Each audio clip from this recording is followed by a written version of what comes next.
नमस्कार दोस्तों, आज राहुल गांधी को कैम्ब्रिज यूनिवर्सिटी ने अपने यहां लेक्चर देने बुलाया है और राहुल गांधी से वो समझना चाहते कि किस तरीके से उन्होंने एक सोच को डेवलप किया है, हर मुद्दे पे जो जनता जिससे जुड़ती है उनको कैसे वो किया है। और राहुल गांधी ने इसको लेके बड़ी बेहतरीन तरीके से एक एक बात समझाई, बताई। यह सभी को समझने की जरूरत है। हिंदुस्तान में तो पढ़ाई पर रोक है कि आप बहुत बुद्धिजीविता की पढ़ाई नहीं करें, लेकिन जहां होती है दुनिया में वहां पर राहुल गांधी की पूंछ होती है, क्योंकि विद्वान ही ऐसी जगह लेक्चर दे सकता है, जो फर्जी डिग्री वाले हैं वो तो दे नहीं सकते। तो आप भी सुनिए। So before I start, I'd like to thank the University of Cambridge. I studied here and it gave me a lot in terms of knowledge, in terms of understanding. So it's quite a big deal for me to be standing here. I've sat there. I'd like to thank the Judge Business School, the Dean, the faculty and students, and I'd especially like to thank Professor Rao for having me here. I thought I would speak a little bit about India, about what is going on in India, and that's the Bharat Journal bit. And then I would talk about two divergent perspectives on the planet, the American view of things, the Chinese view of things, and how those two are playing out. And then I'd conclude by placing some ideas on the table about how we can think about these two divergent forces. The central thread is about listening, and it's about listening at the individual level, but also listening politically at scale. So not just one person, but listening to millions and millions of people and understanding how they're feeling and how they're responding. Okay? And then also listening to different cultures which you're not maybe used to or I'm not used to, and trying to get a sense of how they're seeing the world, and trying to piece together where they're coming from. So the broad idea is one of listening. Different cultures listen differently. There's a very specific way in which the Indian culture listens, and so I'll be talking more about that. I see a friend of mine, a Sikh friend of mine. You'll sort of get a sense of what I'm talking about. And it's also about what is going on at the international level and the risks that are potentially in front of us. Okay, so we can start with the Bharat Journal. Everybody knows, and it's been in the news a lot, that Indian democracy is under pressure, is under attack, right?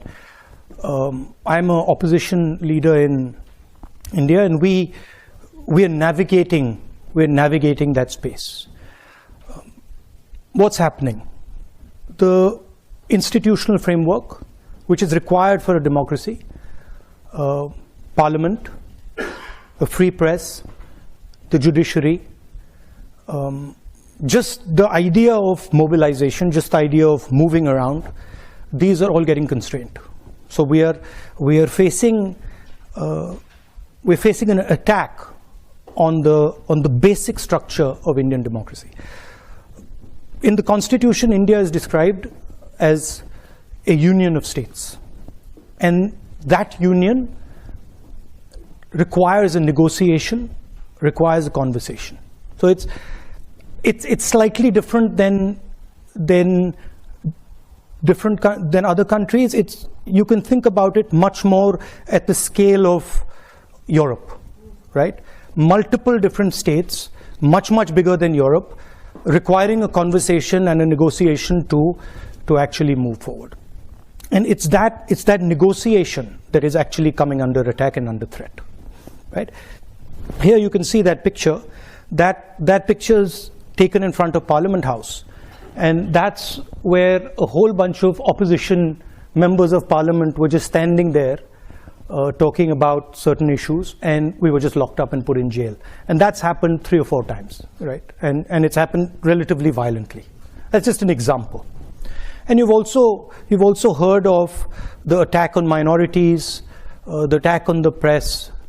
So you get a sense of what is going on. Now, the one way I like to think about it is that Indian democracy is a public good, okay? Because it is by far the biggest democracy.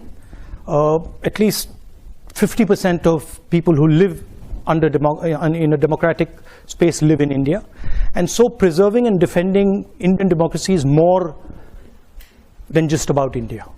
It's actually about defending the democratic structure and the democratic system on the planet, right? Can we do the next slide? So that's what I described. Capture and control of media and the judiciary, surveillance and intimidation. I myself had Pegasus on my phone. Large number of politicians have Pegasus on my phone, on their phone. I've been called by intelligence officers who tell me, listen, please be careful what you're saying on the phone, because we are sort of recording this stuff. So this is a constant pressure that we feel. Cases on opposition. I've got number of criminal libel cases for things that, you know, should under no circumstances be criminal libel cases, but that's the story, right? And that's what we are trying to defend. What we found as the opposition was that it's very difficult to communicate with people when you have this type of an assault on the media, on the democratic architecture. Can you go to the next slide? And so we decided to go back into Indian history and Indian culture, and we decided to use a very powerful tool that has been used in Indian history called the Yatra. And that's Mahatma Gandhi doing a Yatra against the British, which actually broke the back of the British Empire. It's called the Dandi Yatra. My Indian friends here will know about it.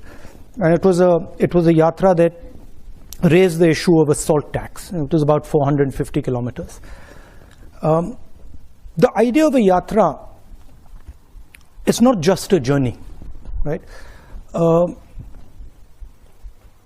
It's a journey, it's a conversation, it's listening to people, but at its heart, it's the idea of annihilating yourself. So at the heart of a Yatra is the idea that you attack yourself, and you attack yourself by the distance that you walk, by the pressure you put yourself under, and that's the basic philosophy of a Yatra. And the idea is that if you attack yourself and you shut yourself down, you shut your ideas down, then when someone speaks to you, you will be able to listen to him or her more effectively. That's the broad philosophical idea behind it, and it's there in a number of religious systems as well as an idea. The idea of attacking yourself, of annihilating yourself to understand, to observe, to listen. And it also has to have a sense of perseverance. It can't be that you just do it for 5 days. It's got to hurt you. It's got to be long, and it's got to take time. Can we do the next one? And so that's the Yatra that we started. It started from Kanyakumari in the south, and it went all the way to Srinagar. 5 months, well actually 4.5 months of continuous walking, 4,000 kilometers, 14 states, 136 days, 9 languages, multiple religions. Next slide. And so we started on this. We decided, okay, we're going to do this. We got 125 core people, and we said, okay, we start to walk. And we had no idea, frankly, what we were getting ourselves into. Okay, because I'm a runner, so for me, I thought to myself, look, okay, we're walking 30 kilometers a day. I run 10. easily, so 30 can't be that difficult, right? A little bit of arrogance, so I was like, this is not going to be a big deal. And so we started. And immediately we realized what we had got ourselves into, okay? Because this was not actually about the distance at all, right? The distance was almost irrelevant. It was about the energy that was embedded in this thing, right? And the number of people, the scale of the thing, spiraled completely out of control. So it went, in our imagination, it was 120 people walking with, 3,000, 2,000 people coming sometimes. This became 50, 100,000 people. And when you get 50, 100,000 people next to you, it's not easy because you are just thrown around, right? And the forces are very, very big. To give you an idea, 6 people died, okay, walking this thing. Multiple people broke their legs, arms, and that was the type of energy that was released. What I did early on, I thought to myself, okay, so what is my responsibility in this? What do I have to do? And I came out with the concept, which was that when we're walking and there's this massive group of people and this pressure, I have to ensure that the space in front of me is safe, right? Whether it's a woman who comes, whether it's a young kid who comes, whether it's a handicapped person, whoever comes, that person's got to feel that I'm comfortable and in this huge energetic system, I'm safe. That was my first idea. And the second idea was, which I told the guys working with us, I said that, look, whoever comes into this space must feel that they've come home, right? They should not feel that this is a political rally. They should feel that they've come to see there were many of us, so they've come to see their brother, or they've come to see their sister, or they've come to see their mother, and they should feel very comfortable over there. And then when they leave, they should have a feeling that I just left home. So we try to make it a personal, emotional connect with people. That was just an idea, and that's the idea here of creating this listening space. Can we do the next one? And that's what the thing looks like, right? And that's so you can see the space around me there, and there's others who are walking with me over there. There you can't really see it, and so there's massive pressure coming into that space. Right? And these people are walking, and then we are inviting them into the space, and we're having these conversations, which interestingly, the moment we came up with the idea of making it a home, they stopped being political discussions. So what was a political idea suddenly became a personal idea, right? And we started getting people who started talking to us about things that we never imagined that they would speak about, right? Just completely, as a politician, we're used to saying, okay, let's talk about employment, let's talk about, these type of things. And suddenly we were getting this emotional outburst of people telling us the most personal things. When you meet somebody, especially when you're a politician, the first thing you're trying to do is you're trying to tell them that you understand their situation. Right, and even in business, that's the first thing you're trying to say. Look, I know what your problem is. I know how to solve your problem. That's the starting point. So when I began, that was my idea. Somebody had come to me, and I'm a farmer. Oh yeah, your problem is, with the seeds, and your problem is, the fact that you're not getting your insurance money, etc. These type of things, and very quickly that just stopped, because the number of people that we were dealing was just too much. And the pain, then what also started to happen was my knee started to give me trouble. I had an old injury in college which had gone away, and then suddenly that thing started up, right? So in my mind, I was like, okay, I got to make sure that this is under control, and frankly, there's not much I can say now. And I just got to listen to everybody. And so what slowly started to happen is that my desire to speak just started to die. right? One, because I couldn't speak to so many people, and two, because I was in pain and I was just like, okay, I got to cruise through this thing, right? I'd get up in the morning. I mean, you can imagine it. You have knee pain, and you're like, okay, so how many kilometers do I got to go? 3,500. I mean, how do you even come to terms with that, right? You're like, my God, right? So this is, as I was dealing with this, I started to sort of go silent, right? And so I would speak to somebody. It would be as if I was like a dark lake. I'd just be sitting there and silently, and the person would be speaking to me. And slowly I started to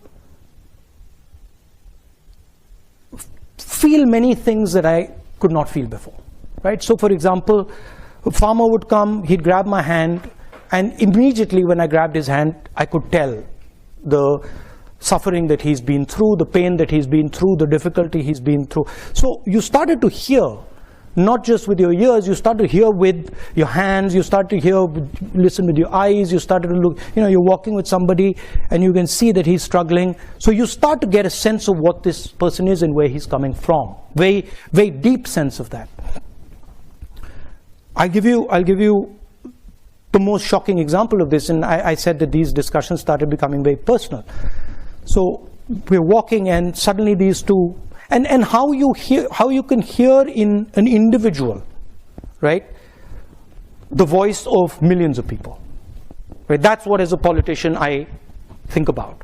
How do I take what you're saying and say, okay, how do I now take it from there to what a million ladies are saying, or million women are saying, or what you're feeling, how do I translate it to what a million or 500,000 women are saying? So I'm walking, and suddenly these two girls come. One of them grabs my hand on this side, and the other one grabs my hand on this side.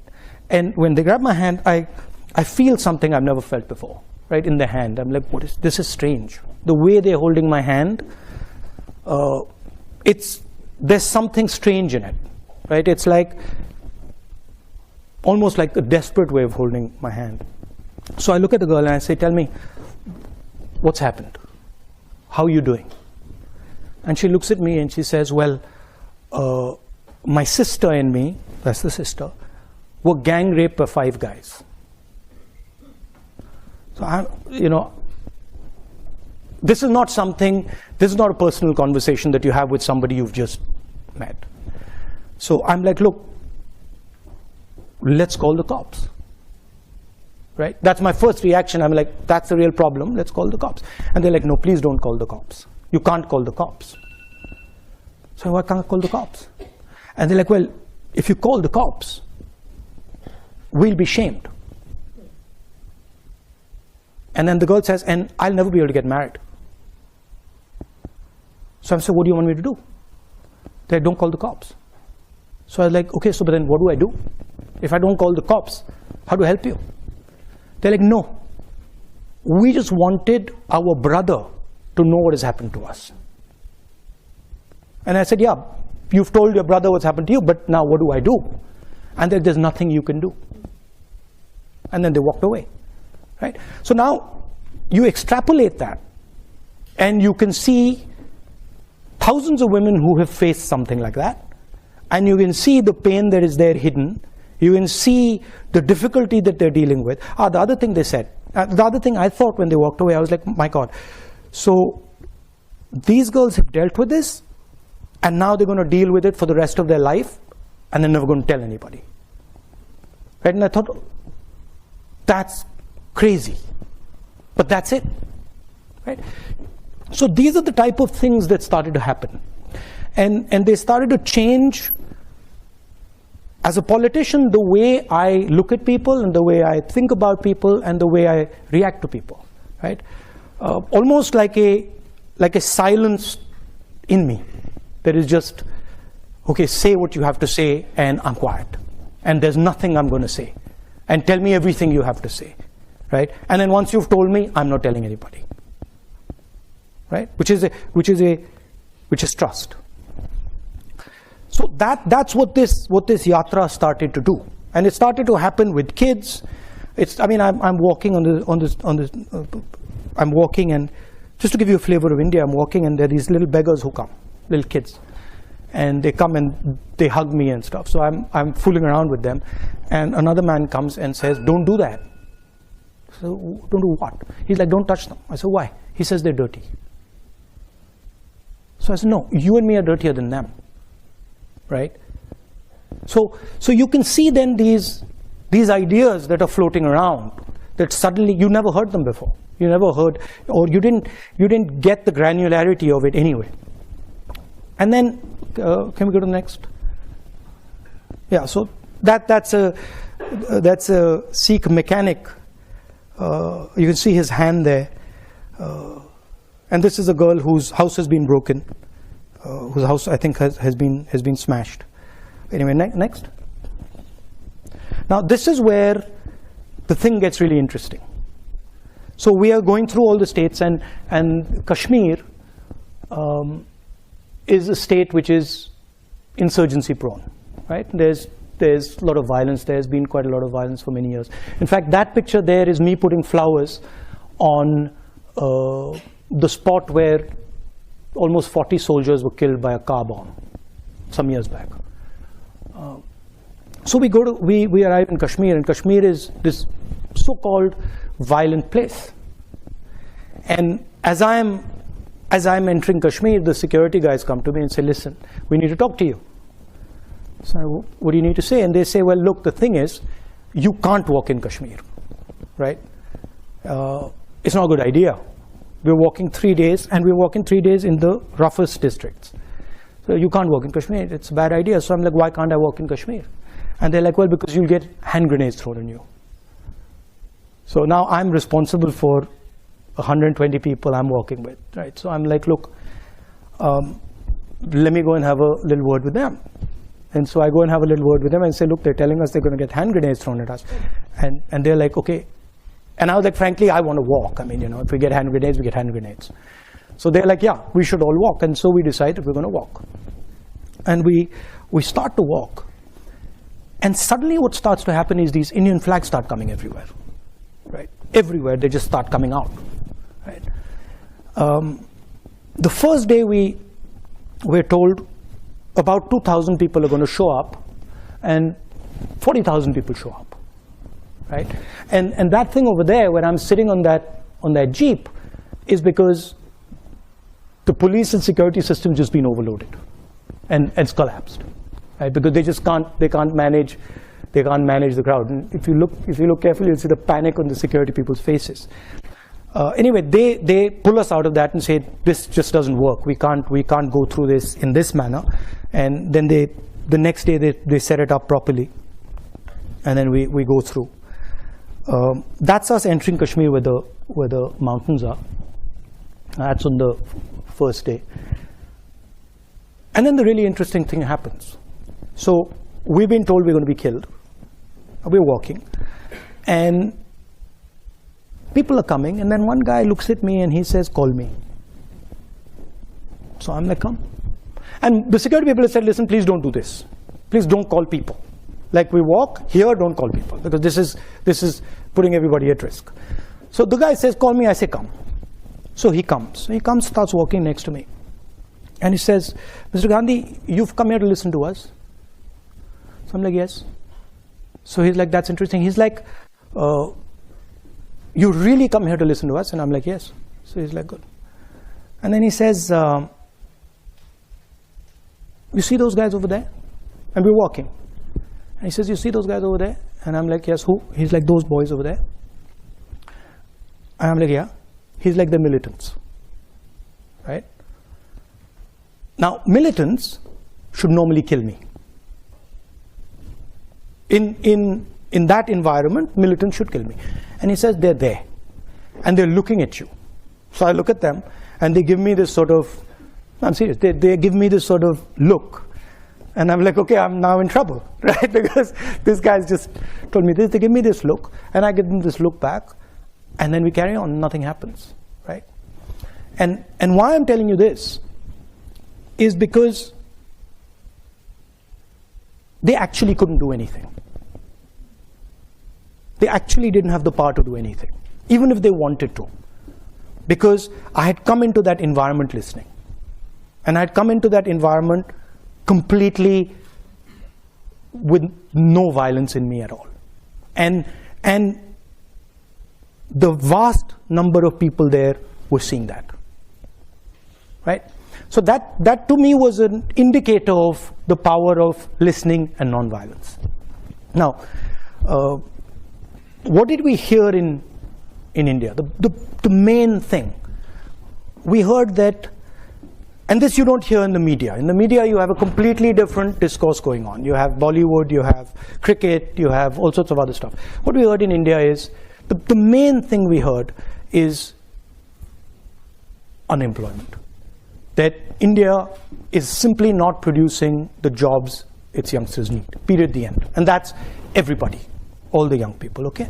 So I want to leave you with that. Now, let's go to the next. So now, let's move to the two divergent ideas that are, there are many ideas, but the two that are big and the two that are powerful and playing out, the idea of the United States and the idea of China.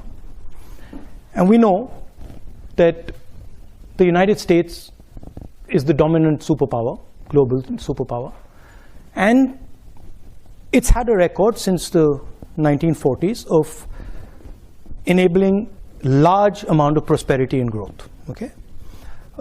And it's done that in a democratic environment. It used to produce, and it used to produce in a democratic framework. And that's quite an important thing, in my view. The history of the United States, everybody knows. People went from Europe, people went from England because they were persecuted. So the idea of individual freedom is very, very deep in America. And the Americans, at least with their citizens, will protect that idea very firmly and very strongly, right? And the other idea that's central to America is the idea of openness, the idea that anybody can come into America and anybody can dream the American dream. I was educated there, and I remember being surprised at how open it was. I'll give you an anecdote. My father had just died, and I had been killed, and I was in America in college, and I was a bit upset. So my guardian told me to come from Boston to Atlanta, and I remember 3 or 4 in the morning. I got up, took the cab to Logan Airport, and there was a Haitian taxi driver, and I started talking to him, and he said, you know, America's given me my life. America has given me everything I have. I had nothing in Haiti, and I came here, and they love me, and they treat me with respect, and I'm part of the American dream. And then I walked out to on the curb, and as I was walking out, I pulled my suitcase out, and there was a guy standing there, and he had these suitcases in front of him.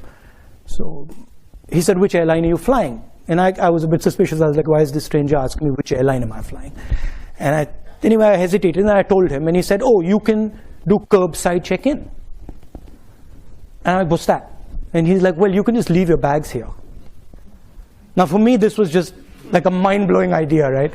Like, I leave my bags here? Okay. So I was like, no. He's like, no, you can leave your bags here. So I was like, okay, so who are you? And so he pulls out his airline ID. And I'm like, okay, that's interesting. And I leave the bags. And then I walk off. I remember asking myself, when are these guys going to check my ID?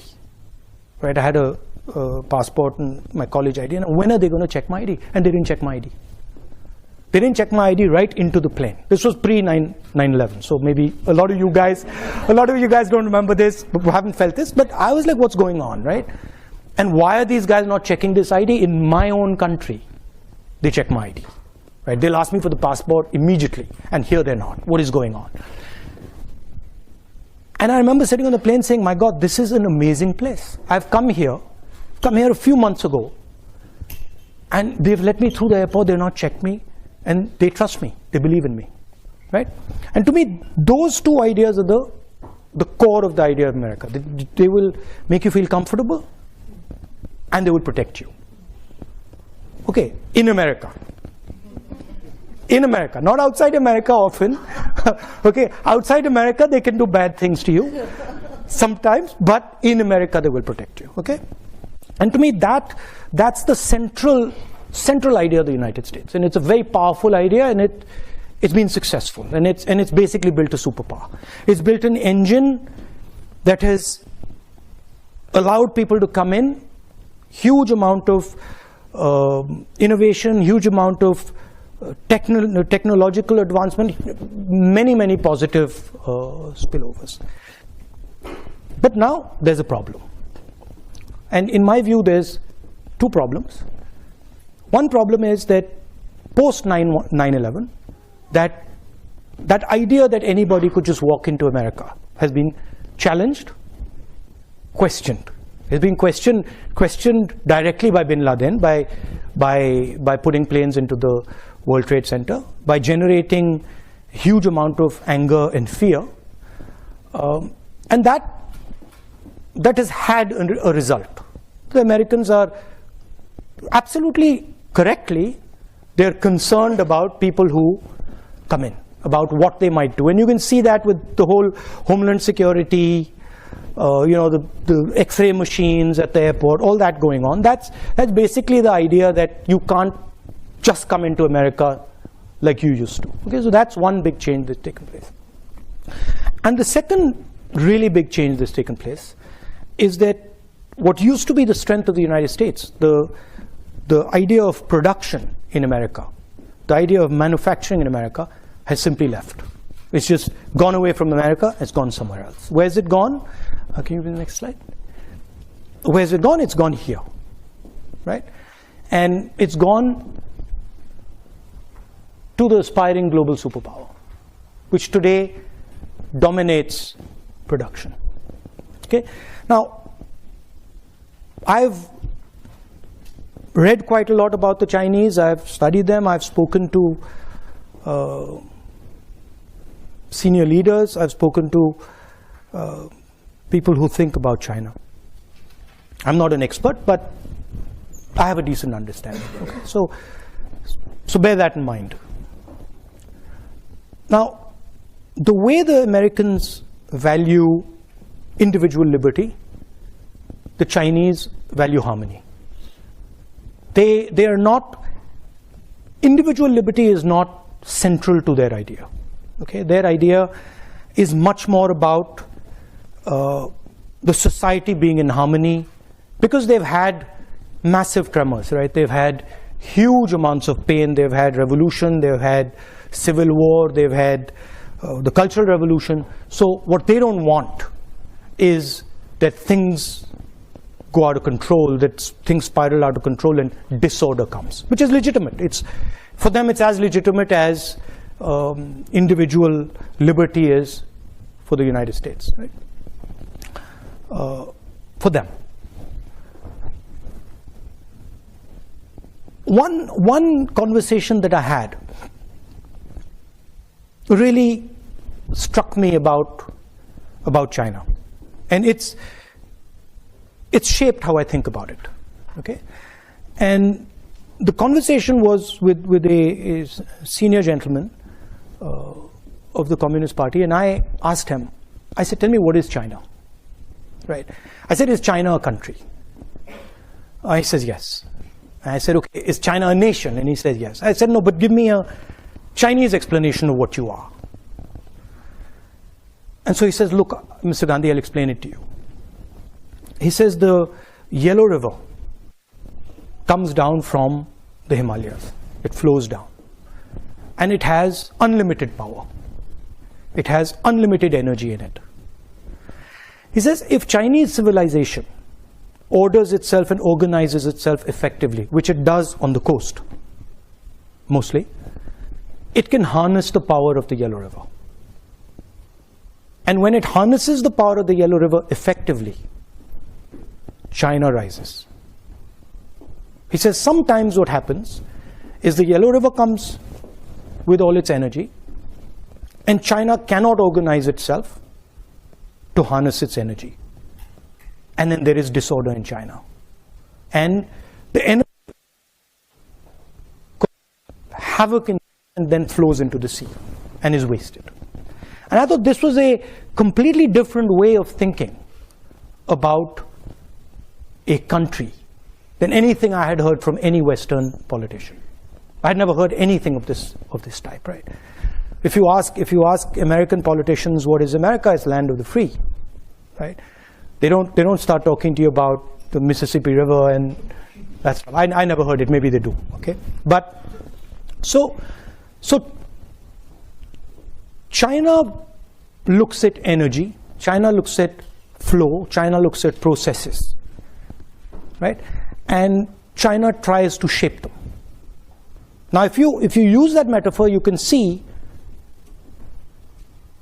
some of their actions flowing out of this, right? You can understand now what the Belt and Road looks like and why it does what it does, because Chinese, the Yellow River, the Yellow River flows this way. Chinese civilization harnesses the energy, and then the energy flows right back into Asia, right?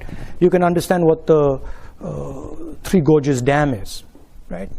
And I get the sense, and maybe I'm wrong, but I get the sense that the infrastructure that you see in China, the railways, the airports, the dams, they are actually, in the Chinese mind, they are emerging from nature. They're emerging from the power of the river, and they're, in a sense, China sees itself as a force of nature, right? And is embedded in nature. Whereas the West, America, does not see itself as embedded in nature. It sees itself as placed on top of nature. Okay? Now this completely changes how you think about things. And this explains, to me at least, why the Chinese would be so interested in harmony, and why and how they would think about it. There's another conversation that for me was absolutely fascinating. And I started, when I get into conversations, I tend to pester people, ask them silly questions and stuff. So I started asking this other gentleman about IP, right? And I said, look, what do you think about IP? And he's like, no, we completely agree with IP, and IP makes sense. Intellectual property is fundamental. And I asked him a couple of times. And then he made two very interesting observations. So he says to me, in the middle of the conversation, he says, Mr. Gandhi, people don't invent things. Things emerge, right? Completely different viewpoint. In the United States, Steve Jobs invents something. In China, things emerge, meaning processes happen, and then out of those processes, things come out. And he says, why should somebody who is, anyway, he says, even if things are invented, why should someone who has invented something have perpetual rights on it? So what if he's invented it? Why should he have a monopoly on the benefits of that thing? To me, this was quite a profound statement. And I said to him, look, the logic is that you give him the right to give him an incentive so that he invents again, right? I said, how do you think about incentives? He says, well, very simple. The person who runs fastest wins, right? We don't really care if he invented it. If he can run fast enough and other people can't catch up with him, that's good enough incentive for him, right? So here you see two completely different ideas. One, that they're a force of nature, and two, powerful ideas, as powerful as American ideas for them, right? And two, that people are not actually inventing things, processes, energy, things are emerging from processes and energy. Okay? And this makes their worldview completely different. One last thing. the organizing principle of the United States, and something that you're very, very intimately associated with, is the corporation. Your lives will all be about corporation, or most of them will be about corporations and, you know, sales and marketing and elements of a corporation. And that's how America organizes itself. And I think embedded in this is the central innovation of the Chinese. Pre-collapse of the Soviet Union, there were two organizational systems on the planet, broadly. There was the American system, Western system with the corporation, and there was the Soviet system, and in those days the Chinese system with the state. State did what the corporation does. And post the collapse of the Soviet Union, can we go ahead? Is that no, I think they removed that quote. Post the collapse of the Soviet Union, the Chinese did something very innovative. And if you've heard the quote, you might have heard a quote by Deng Xiaoping saying that it doesn't matter the color of the cat as long as it can catch the mouse. Have you heard that quote? Yeah. So I think what he was saying in that quote was that actually we will organize ourselves using the corporation, just like the West, right? But we will do one further thing. Inside the corporation, we will embed the Communist Party. So it's a hybrid. It is exactly like the United States as far as the corporation is concerned, and then it's got a magic trick in it, which is that inside the corporation is what they call the instrument of the people, what we call the Communist Party of China, right? And this does something fundamental. What it does is it allows the Communist Party of China to have a full monopoly on information in the country, which the government of the United States doesn't have, or the government of India doesn't have, or the government of most other countries doesn't have, because there's a separation between the state and the corporation. And this gives them a huge advantage in artificial intelligence. It gives them a huge advantage in all sorts of, in cyber warfare, etc., etc. I'm just placing that on the table. So those are the two broad ideas. One is the maritime idea. The other is projecting right through Asia, the Belt and Road. And the contest is basically, is the planet going to be terrestrial? Is it going to remain maritime? What's going to be the balance? And China sees itself as dominating the terrestrial space and contesting the maritime space. That's how it's playing out. Now, to the conclusion. So a couple of things are very clear. The first thing is that there's a huge communication gap between what people are saying and what the media and vested interests are saying. It's just completely divergent, right? And that's a huge problem, because at least in our country, and I'm sure in the West, there's a disconnect between what people are actually feeling and what the media is saying they're feeling. Okay, that's a problem. Second thing, everybody knows that huge amount of inequality is being created, at least in the Western world and in India. A huge, massive concentration of wealth, massive concentration of income, in India, unemployment. So the worst thing that can happen is these two ideas collide with each other, right? Because then everybody's in trouble. And that's something that is not in anybody's interest, right? These ideas have their place. They're not going away anytime soon. But if they collide, it's a huge catastrophe. Can we have the next slide?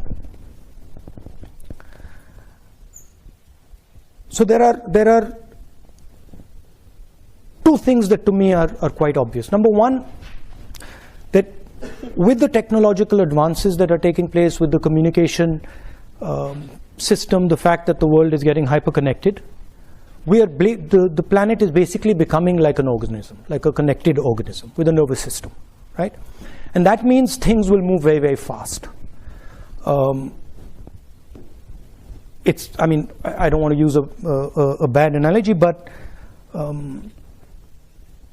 cyanide kills you in seconds because it uses your nervous system, right? And it kills you with almost no no energy. It requires very little energy to completely wipe you out. So that's the space we're heading, where things will move very, very quickly and they will infect everything very fast, right? So the first thing we have to think about is the need for a global immune system that listens very fast to escalation that is uncontrolled. And Ukraine would be an example, right? We're sitting here, Ukraine just keeps escalating. Nobody actually knows where it's going to end.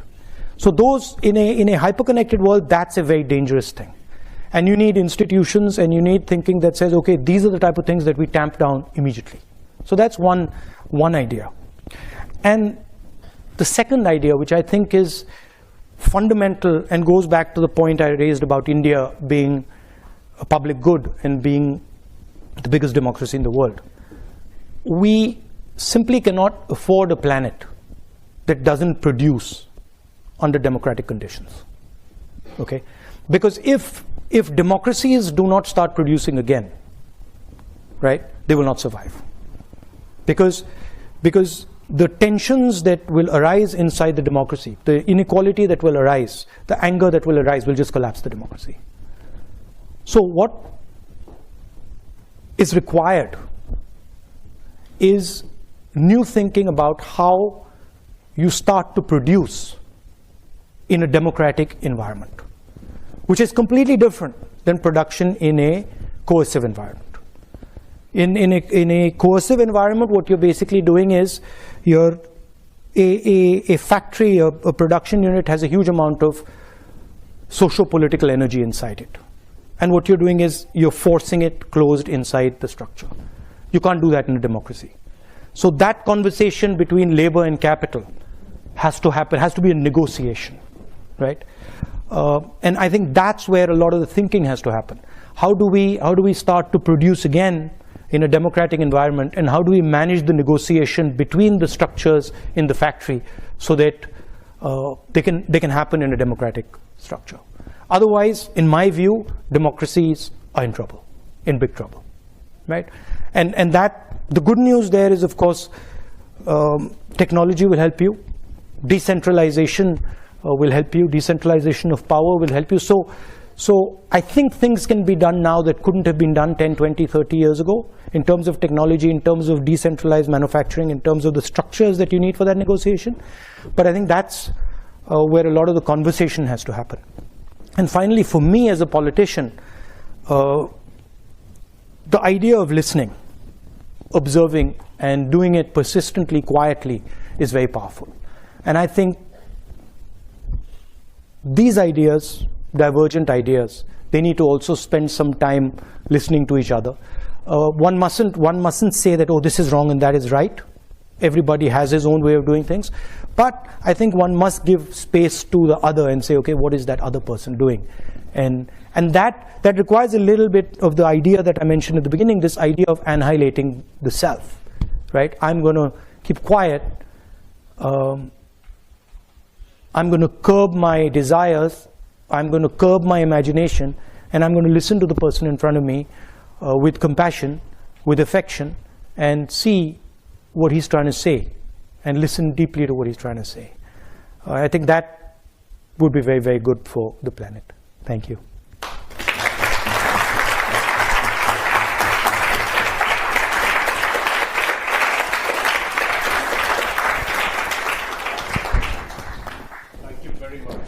Thank you. Profound, yes. I mean, I think we are still thinking about the ideas. Thank you. Thrown at us. Do we have any time for questions? Did I overshoot? Yes. Okay. All right. Thank you. Questions? No, we got some questions from the audience already. Yeah, we've got sliders. First question is, what are your thoughts on the rising power of the right wing in India? Its control of key institutions like the media and the judiciary. So when you look at these things seriously, you have to go past the idea of the right wing, and you have to go into what are the forces behind that structure, right? So what is causing that sort of change. Number one, massive concentration of wealth in few people's hands. Number two, complete control of the media as a result of the concentration of wealth. And number three, the lack of production in India, right? So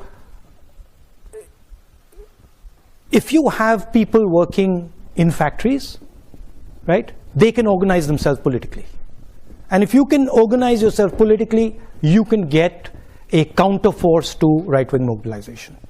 The problem is the bulk of India's people are unorganized labor. So it's very difficult for them to organize. They want to organize, they understand the need to organize, but because they're completely separate, they can't, right? So that's really how to think about it.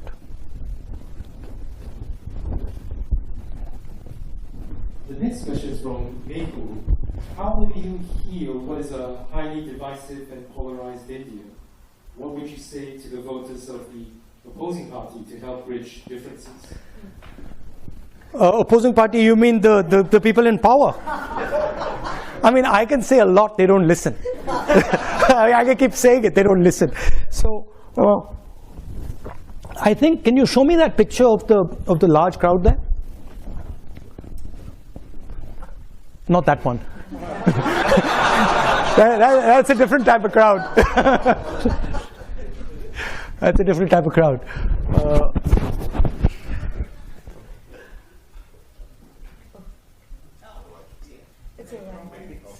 I think it's, yeah. It's a second, it's earlier. This one. So this is mass mobilization, right? And this is actually how you fight politically.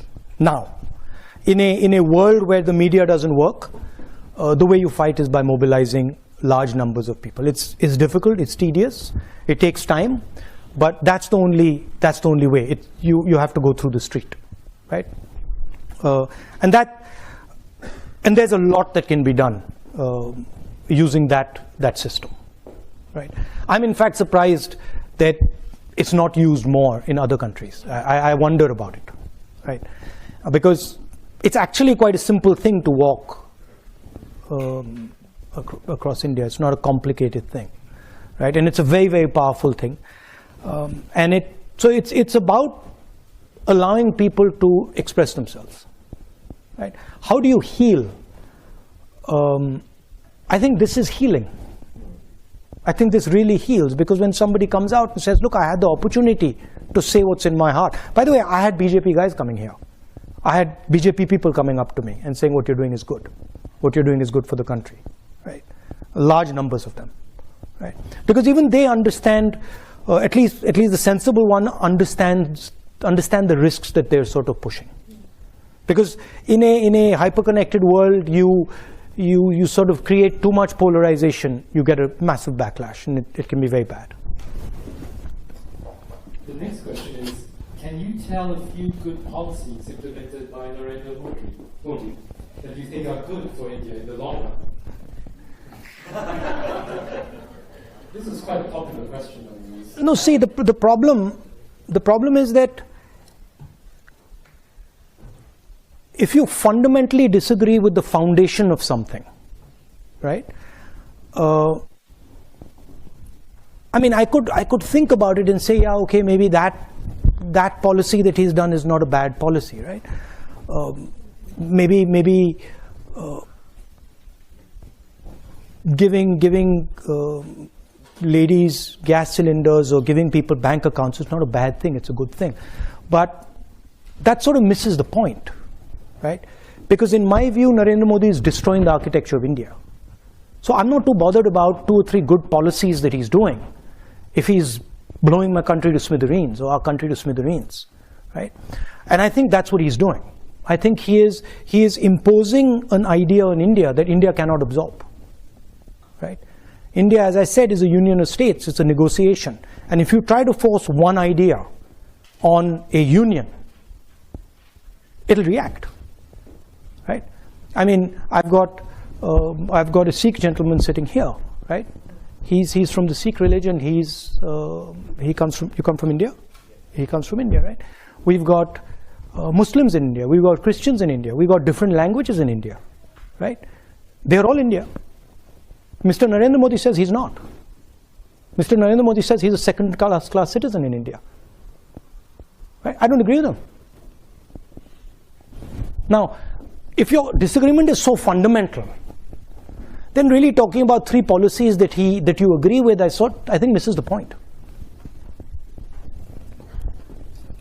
Wilson Ho asks, how do you understand what India's place in the world is? How do I understand what India's place in the world is? Somebody once told one of India's leaders, do you lean left or do you lean right? And she said, we stand straight.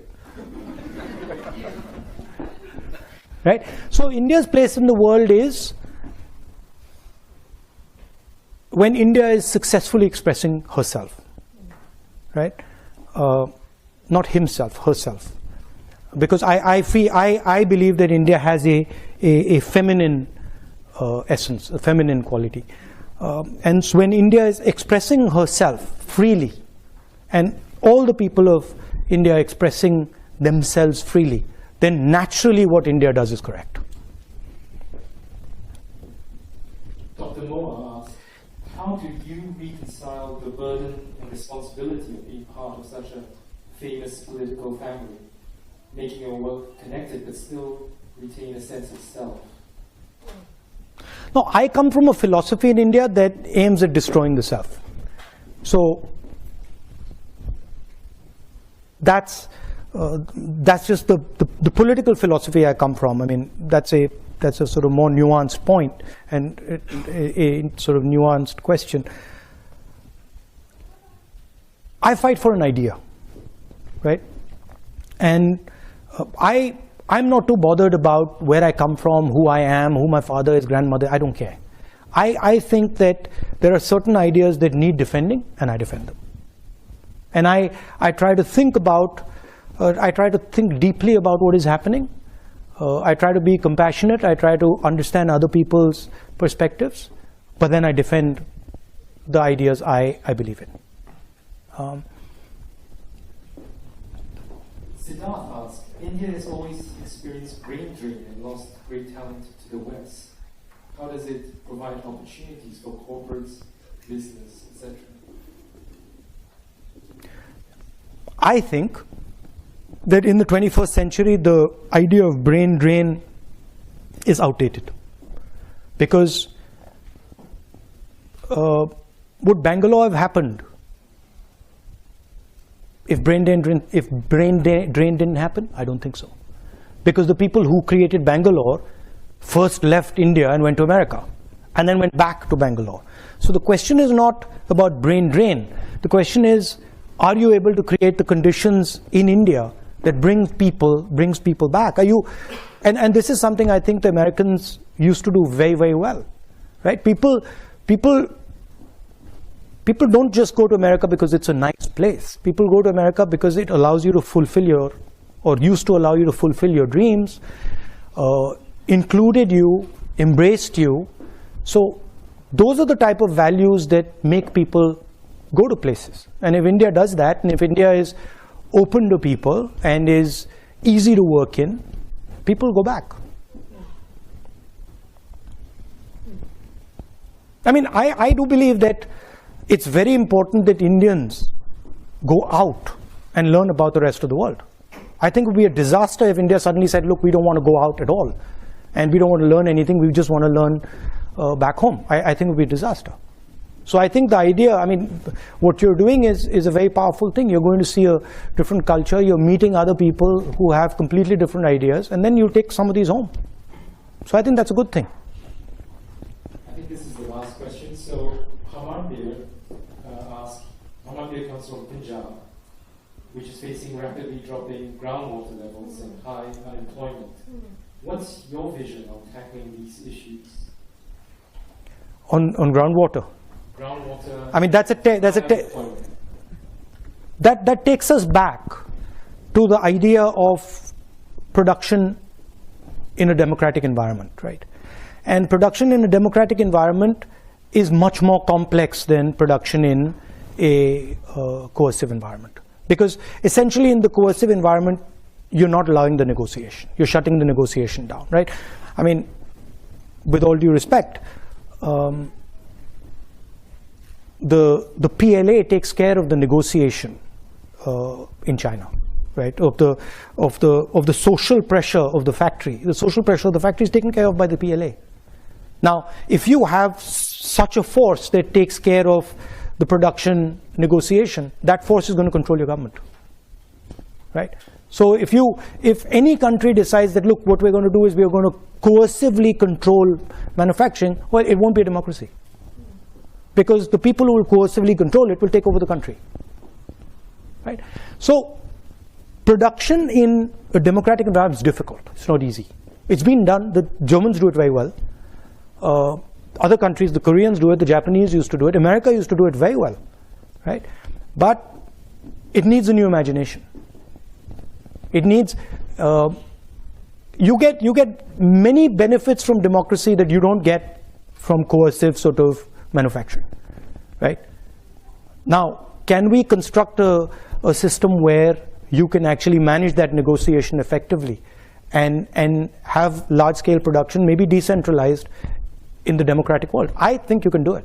And I think, frankly, and one of the reasons I'm saying this, I think India is the prime place to do it.